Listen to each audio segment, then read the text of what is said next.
What is going on, guys? It's been some time.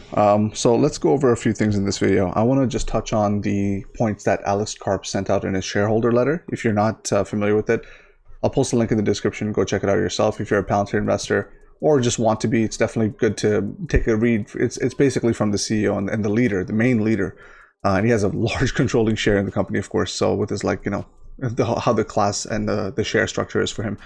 So it's really important that, you kind of take these notes to see what the leaders are like and stuff like that. At least for me, that's what I'm thinking. Now, what I'm going to do, and the reason you guys come here, guys, is one, for my software stuff, but it's also, of course, it's all opinionated, right? We're all speculating here.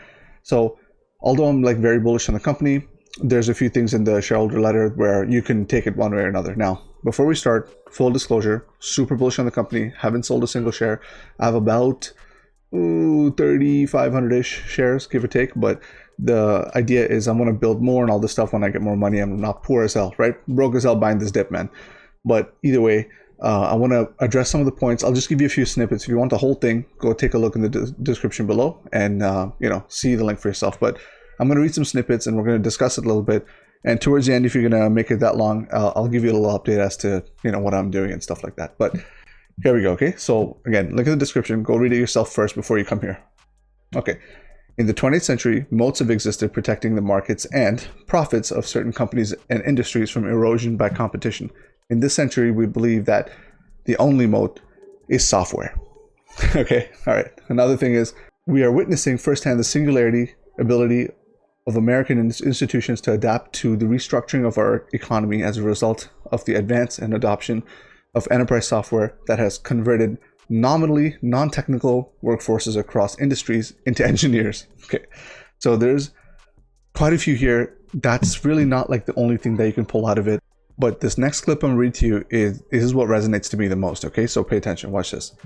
Software is ubiquitous and essential. Its underlying code is also completely and literally illegible to all but the smallest sliver of the population. Most software companies are either interested in producing or unable to produce products that address the fundamental needs of larger institutions. The problem that we seek to address is not small, and the effective adoption and implementation of such a platform at an organization that may have dozens of separate divisions and hundreds of thousands of people presenting further challenges. The management of data across different countries and legal regimes adds additional complexity. Okay, all right. I'm done reading. I pretty much read one page. It's about 5 pages, guys. Seriously, go take a read. And there's a lot more there, and I'll touch on it right now. Now, let me give you the full gist of it, right? The stuff in this, sorry, buddy, just almost kicked my dog there. But the stuff in this shareholder letter is hilarious. This is like the whole like a bantha meme, for Alex Karp's out here with this ski mask and his skis like a bantha, man. But the thing is, he's calling shots over here. Okay, he's literally firing shots, and the thing is, the one thing I like about this company, and you could misconstrue this as something that could be negative, of course, but the one thing I like about this company is that they are not apologetic. They're completely unapologetic in what they want in terms of their direction. They have a goal. They know where exactly they want to do their business, and they're just going to go with it. Specifically taking a shot at China and companies that deal with very kind of markets that are questionable of sorts, and they do anything to justify their business there and things like that, right? Apple comes to mind. Google especially. He's definitely, taking shots at these companies saying, you know what, in here, there's a lot of other stuff like that too. Basically he's saying we basically are trying to build software for the future, and, the rest of you can go and suck it, right? So, and then he's saying essentially, we're going to continue marching forward in terms of what we're building. And this is exactly what we're going to do. We're laying out a plan. This is almost like how Elon sets out that plan from 2008, it was, right? The master plan part 1. Now there's master plan part 2. But anyway, so he's setting out the master plan here, Alex Karp, right? This is not the first time he said this either. But this document is sort of a concise way of putting all the thoughts that he had before into one document. Now, I did express some of these concerns in my concerns video. If you want, I'll link that over here. You can go check it out. But the thing is, they truly are. If you see what they're trying to do, if you see what Palantir is, and if you even sort of see the demo from Foundry and all the things that they've provided, to be honest, it's like a software engineer's wet dream. It is quite literally every platform that you can think of in one. The UI is clean. The code looks very, very efficient and looks very fast. I mean, they could be using caching and stuff to make it faster, or just stage data, but even still, you're going to stage something that's similar to production. So by doing that sort of association itself, you're going to incur some, costs and stuff like that. And it looks like they've gone past that in terms of tech debt. So it looks really good. It feels really good. There's nothing but good stuff about it. Everyone that talks smack about it doesn't actually talk smack about the product. They talk smack about the Surface company or Alex Karp or the leadership or something like that. Nobody that talks shit goes into detail as to what they don't like about it. The biggest person that went into detail, the most detail I've ever seen, is Ross Gerber, who recently had to buy shares of Palantir. So it's like, it's almost like a weird twist of fate for the guy, right? Guy can't catch a break, man. Dave Lee took his video down, and now he had to buy shares. I'm sure some of his constituents were like, dude, shut up and just like buy the company. It's so cheap right now. What are you doing, right? And on top of that, he wants to talk about ethics, but he's invested in all these other companies that do pretty much exactly what Alex Karp is taking a shot at. So, okay, now the software bit I'm telling you is quite revolutionary. Software engineers for many years have tried to build something that is quite ubiquitous like this, where it is large enough to actually do everything you need, but is efficient enough that it operates like a small, functional, efficient piece of code. And this is why I like this company so much, right? In software, when you're building stuff that's this sort of packed with stuff, right? It is actually quite difficult to make it perform fast, right? Or it's quite difficult to have the level of integrations, or quite difficult to make it look good, right? So you have your UI layer where people like, me and you would click buttons and things like that, right? Then you have your data layer, and you have like different like middle tier business logic, all this stuff. Like when you mash it all together, usually it ends up being this massive juggernaut of a product, but there's a feature set. The features are all there, but a lot of times these companies will have to chalk it up. They'll have to slice it up into different bits because it's one, easier to sell, and two, it performs better, generally speaking, okay? But Palantir seems to actually have found a way to do all of this stuff and actually have it performing at top-notch scale. Another thing to really keep in mind is this kind of software actually encompasses your entire team. This isn't just made for developers or made for people that are part of one sort of like obscure or large part of a team in your organization. You can onboard, vertically, actually. You can onboard your analysts, your engineers, your business people, your project managers. Everyone can be a part of this software, and this is exactly what makes it. It's actually there's not that many things out here that are like this, so it makes it that much more difficult to build. And this is one of the reasons why I'm like, they don't have competition. There's lots of software that's kind of like this, but there's no software that has this level of integration that can actually go from one line to another in a way that's transmissible and understandable by each person in that sort of business org, right? So like if I do something as an engineer, the next line, the next person that gets it, your project manager or your analyst actually understands what's coming down to them. There's a little bit of parsing that's going on in between there, and that's actually quite valuable. It's not that common, if not completely rare or not existent at all outside of Palantir. So just keep that in mind. That level of integration is quite difficult to build, mainly because there's a human problem there. There's like if you're passing stuff over the fence, you might not agree on how it gets there, right? Or what they see. So you got to keep that in mind. So that's one of the reasons why I'm super bullish too. That's why I think, some of these engineers here are absolutely top notch. Like this is like the cutting edge of Silicon Valley. You're literally seeing the bleeding edge. So I definitely want a piece of that action moving forward, right? As an engineer, I think it's really, really quite invigorating to see this kind of work move forward, in the industry, because a lot of the industry right now is very muddled. It's a lot of it is just people doing stuff that, other people have done 10, 15 years ago, bludgeoning you with the same garbage that they've been doing for a long time now. So just a quick synopsis on the software bit, okay?